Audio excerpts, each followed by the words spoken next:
My parents funded my brother's business and left me in debt. Now they want my daughter's love, but I gave them the truth and steam age shook them. My name is Johnny, and I'm 32 years old. I've been estranged from my parents for almost 8 years now, and suddenly they're trying to be a part of my life again. I'm not sure how to handle this, and I could really use some outside perspective. To understand my situation, you need to know about my childhood. I grew up in a small town in Ohio, the older of 2 boys. My younger brother, Bobby, who is 30, was born when I was just 2 years old. From the beginning, it was clear that Bobby was the golden child. He was outgoing, athletic, and charming, everything I wasn't. I was more introverted and focused on academics. Our parents, especially our dad, always seemed more interested in Bobby's activities than in mine. Dad was a former high school football star who never quite got over his glory days. When Bobby showed an interest in sports, Dad was over the moon. He'd spend hours in the backyard teaching Bobby how to throw a perfect spiral, while I sat on the porch with my books. Mom wasn't as blatant about her favoritism, but it was still there. She'd gush over Bobby's finger paintings and put them on the fridge, while my report cards with straight A's were met with a simple, "Good job, Johnny." I remember one particularly painful incident when I was 10. I had won the school science fair with a project on renewable energy. I was so excited to show my parents, but when I got home, they were too busy celebrating Bobby making the junior football team to even look at my blue ribbon. As we got older, the favoritism became even more apparent. In high school, I threw myself into my studies, joining the debate team and the math club. I was determined to get into a good college and become a doctor. Bobby, on the other hand, coasted by on his charm and athletic ability. He was the star quarterback, dating cheerleaders and going to parties every weekend. I still remember the night of my high school graduation. I was valedictorian and had worked for weeks on my speech. As I stood at the podium, I scanned the audience for my family. Dad was there, but he was busy filming Bobby, who was goofing off with his friends in the back row. Mom, at least, seemed to be paying attention, but I could see her constantly glancing over at Bobby. It felt like, even in my moment of triumph, I was still in my brother's shadow. When it came time for college, I got accepted into a prestigious university with a partial scholarship. I was thrilled, but my excitement was short-lived. My parents sat me down and told me they couldn't afford to help me with tuition. They said they had been saving for years, but unexpected expenses had come up, and they just didn't have the money. I was devastated but determined. I took out student loans, worked part-time jobs, and managed to make it through undergrad. It was tough, but I was proud of myself for doing it on my own. I worked as a tutor, a library assistant, and even spent a summer doing night shifts at a 24-hour diner. There were times when I was so exhausted I could barely keep my eyes open during lectures, but I pushed through. Meanwhile, Bobby had decided college wasn't for him. He worked at a local garage, spending his evenings at bars and parties. Our parents never seemed concerned about his lack of direction. They'd just chuckle and say, "That's our Bobby, always living in the moment." Then, during my senior year, I found out the truth. Bobby, who had been working at the garage for a couple of years, suddenly announced he was opening his own auto repair shop. To my shock, our parents had given him their entire savings, the money they had told me didn't exist, to start his business. I couldn't believe it. All those nights I had spent worrying about my mounting student debt, all the times I had to choose between buying textbooks or eating proper meals, and they had money all along. They just chose to give it to Bobby instead. When I confronted them about it, they tried to justify their decision. They said Bobby needed the money more because he didn't have a college degree, and that I would be fine because I was smart and would make good money as a doctor someday. They didn't seem to understand or care about the massive debt I had taken on or the stress I had been under. That was the last straw for me. I finished my degree and got into medical school, but I cut off almost all contact with my family. I only spoke to them on major holidays, and even then, it was brief and superficial. I threw myself into my studies, determined to succeed despite their lack of support. During my second year of medical school, I met Donna. She was a law student, brilliant and compassionate. For the first time, I felt truly seen and appreciated for who I was. We started dating, and she became my rock. She listened to me when I talked about my family issues and never judged me for my decision to distance myself from them. After graduation, Donna and I got married and moved to Seattle for our respective residencies. We built a life together, far from my family and the pain of my past. 2 years ago, we welcomed our daughter Lily into the world. Becoming a father made me reflect on my own childhood, and I promised myself that Lily would always feel loved and supported, no matter what path she chose in life.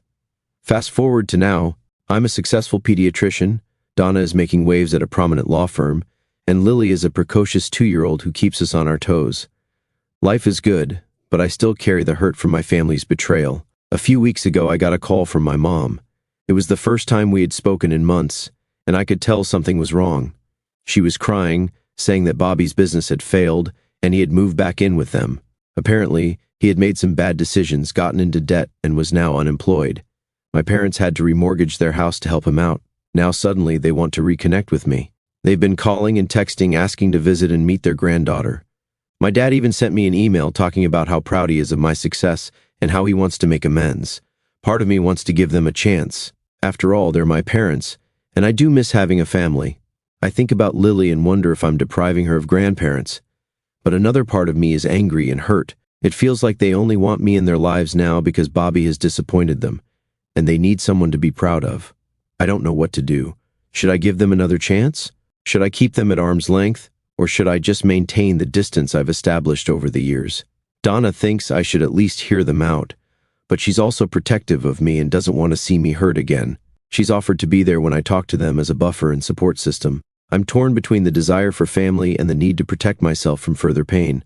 The thought of letting them back into my life terrifies me. What if they hurt me again? What if they try to use me as a financial safety net now that Bobby has fallen from grace?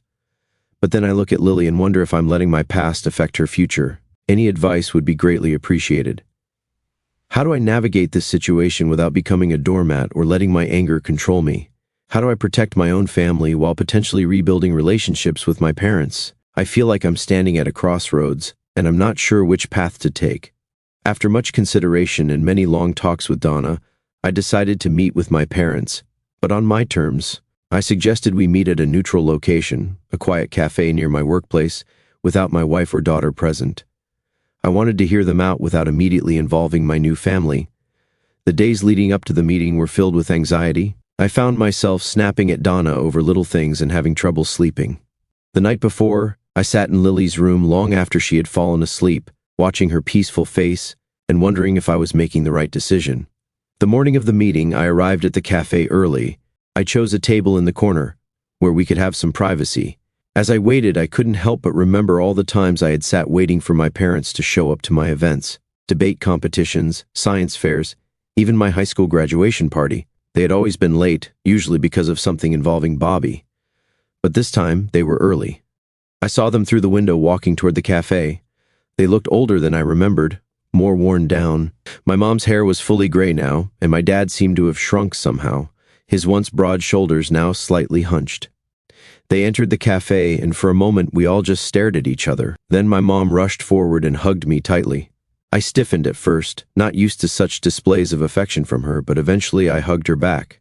My dad stood awkwardly to the side, looking uncomfortable. We sat down, and I let them speak first. My mom did most of the talking. She started by apologizing for the past, saying they realized how unfair they had been. She talked about how proud they were of my accomplishments and how much they regretted not supporting me more. Then came the kicker. They admitted that part of the reason they wanted to reconnect was because of Bobby's situation. Apparently, his failed business venture wasn't just a simple bankruptcy. He had gotten involved with some shady characters and ended up with gambling debts. My parents had to sell their vacation home and take out a second mortgage to bail him out. As they spoke, memories flooded back. I remembered the summer before I left for college when I had asked to use the vacation home for a week with my friends. They had said no, claiming they were planning to use it themselves. Later, I found out they had let Bobby and his friends stay there for a month. I listened to all of this silently, letting them talk. When they finished, I took a deep breath and told them exactly how I felt. I laid out every instance of favoritism, every time they had dismissed my achievements in favor of Bobby's latest whim. I told them about the nights I cried myself to sleep in college, wondering why I wasn't good enough for them to support me. I told them about the time I had to sell my laptop, a high school graduation gift from my grandmother, to pay for textbooks, about how I had to work night shifts at a diner during college, coming home smelling of grease and feeling exhausted, while they were funding Bobby's partying lifestyle. My dad tried to interrupt to defend their actions, but I shut him down. I reminded him of all the football games he attended for Bobby and how he had missed my debate team winning the state championship because he was at one of Bobby's games. I told them that, while I appreciated their apology, it didn't erase years of hurt and neglect. I made it clear that if they wanted a relationship with me, it would be on my terms, and it would take time and effort on their part. I also addressed the elephant in the room, Bobby. I told them that while I sympathized with his situation, I wasn't interested in being his safety net or in competing for their attention again. My life, my wife, and my daughter were my priorities now. As I spoke, I could see the pain and regret on their faces. My mom was crying silently, and my dad looked like he had aged 10 years in the span of our conversation. Part of me felt guilty for causing them pain, but another part felt relieved to finally be saying these things out loud. The conversation ended with mixed emotions. We agreed to take things slow. I said I'd be open to occasional phone calls, but I made no promises about in-person visits or introducing them to Lily. I told them I needed time to process everything and that they needed to respect my boundaries. As I left the cafe, I felt a strange mix of sadness and relief. It wasn't the heartwarming reconciliation some might have hoped for, but it felt honest and necessary. I walked to my car and sat there for a long time, replaying the conversation in my mind. When I got home, Donna was waiting for me. She took one look at my face and enveloped me in a hug. We sat on the couch, and I told her everything. She listened without judgment, offering comfort and support. That night, as we lay in bed, Donna asked me how I felt. I told her I wasn't sure. Part of me felt lighter, like I had finally released a burden I had been carrying for years, but another part felt raw and exposed, like an old wound had been reopened. I'm still processing everything, but I feel like I've taken a step toward healing, even if the road ahead is still uncertain. I know it won't be easy, and there's a lot more to work through, but for the first time in years, I feel like there's a possibility of having some kind of relationship with my parents. Again, things have been complicated. True to my word, I've been allowing limited contact with my parents. We've had a few phone calls, mostly short and somewhat awkward. My mom has been trying hard, maybe too hard. She calls more often than I'm comfortable with and always wants to know about Lily. I've had to set some boundaries there, reminding her that she needs to earn the right to be a grandmother. Last week, she called and spent 20 minutes telling me about a toy she had bought for Lily. I had to interrupt her and remind her that she hasn't even met Lily yet, and it's not appropriate to be buying her gifts at this stage. She seemed hurt, but I stood my ground. My dad, on the other hand, has been distant. He's only spoken to me once, and it was a stilted conversation. I get the feeling he's struggling with his pride, finding it hard to admit he was wrong all these years. During our one conversation, he mostly asked about my work, as if he was trying to understand the life I've built without them. The real drama, however, came from an unexpected source, my brother, Bobby. About 2 weeks after my meeting with my parents, I received a long, rambling email from him. It was part apology, part plea for help. He wrote about how he had messed up his life, how he regretted taking advantage of our parents, and how he wished he had been a better brother to me. As I read the email, memories came flooding back. I remembered the time in high school when Bobby had borrowed my car without asking and gotten into an accident. Our parents had been angry, but they paid for the repairs without making Bobby face any consequences. Meanwhile, I had to take the bus to school for a month. At first, I was touched by Bobby's email. It seemed like a genuine attempt at reconciliation, but as I read on, the true purpose of the email became clear. Bobby was asking me for money. He had a business idea that he was sure would solve all his problems, and he wanted me to invest. I was furious. After all these years, after everything that had happened, he still saw me as nothing more than a potential source of cash. The business idea was vague and poorly thought out, something about a food truck that would sell gourmet hot dogs. It was clear he hadn't learned anything from his previous failure. I didn't respond to the email. Instead, I called my parents. The conversation was tense. I asked them if they knew about Bobby's email, and they admitted they did. In fact, they had encouraged him to reach out to me. They thought that if Bobby and I reconciled, it would help bring the family back together. I lost my cool at that point. I told them that their attempts at manipulation were exactly why I had distanced myself in the first place. I reminded them of all the times they had enabled Bobby's bad behavior, from covering for him when he cheated on tests in high school to bailing him out of jail after a DUI in his 20s.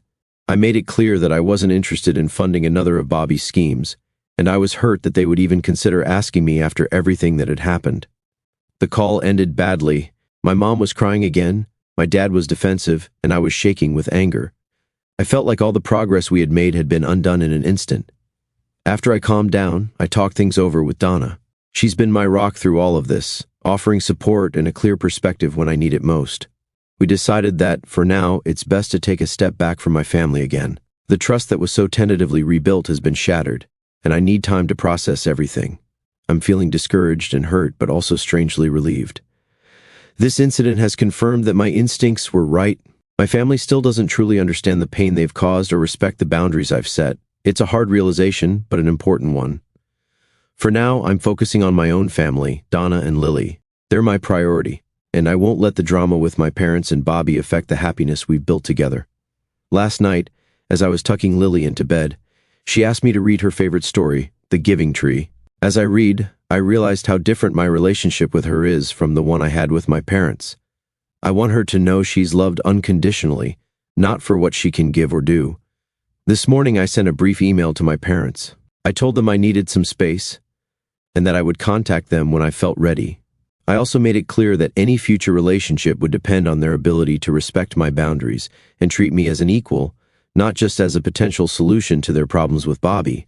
I haven't heard back from them yet, and honestly, I'm not sure how I feel about that. Part of me is relieved for the quiet, while another part wonders if they've given up on reconnecting already.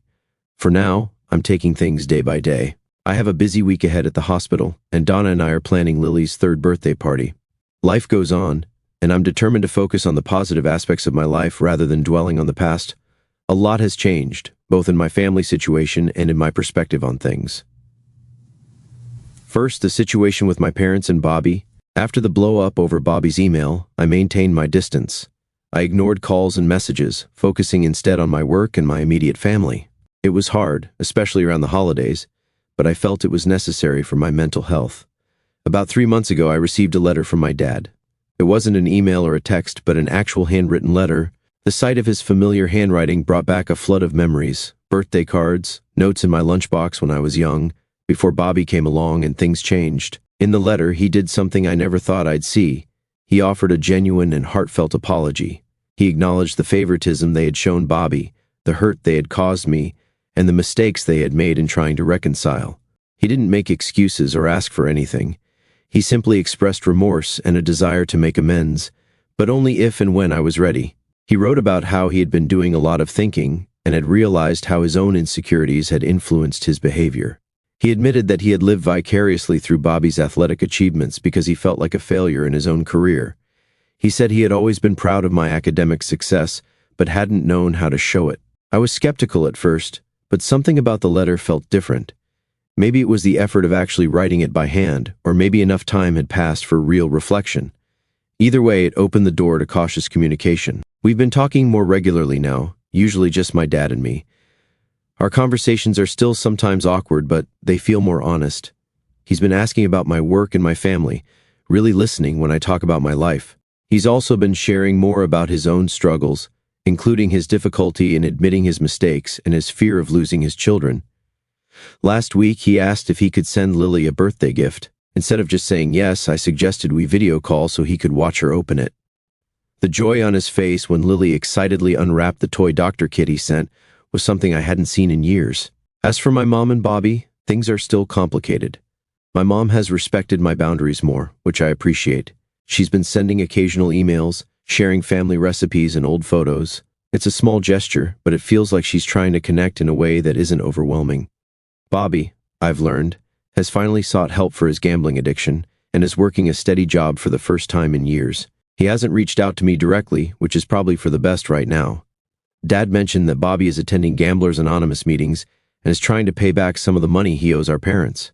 The biggest change, however, has been in my own perspective. Through all of this, I've realized that while I can't change the past or control my family's actions, I can control how I respond to them. I've been working on letting go of some of the anger and resentment I've carried for so long. It's not easy, and there are still days when the old hurts resurface, but I'm trying. I've also gained a new appreciation for my own family. Donna has been incredibly supportive through all of this, offering advice when I need it and just listening when I need to vent. Watching Lily grow and helping shape her understanding of family has made me reflect on what I want that to mean for her. Last weekend, we had a picnic in the park. As I watched Donna push Lily on the swing, I felt a sense of peace I hadn't experienced in a long time. I realized that, regardless of what happens with my parents and Bobby, I have a family of my own now, one built on love, trust, and mutual respect. For now, we're taking things day by day. I'm not rushing into anything, but I'm also not closing any doors. My priority remains my wife and daughter, but I'm cautiously optimistic about the possibility of healing some of the rifts with my parents. This journey has been difficult, but it's also been enlightening. I've learned a lot about forgiveness, boundaries, and the complexities of family relationships. Whatever happens next, I feel better equipped to handle it.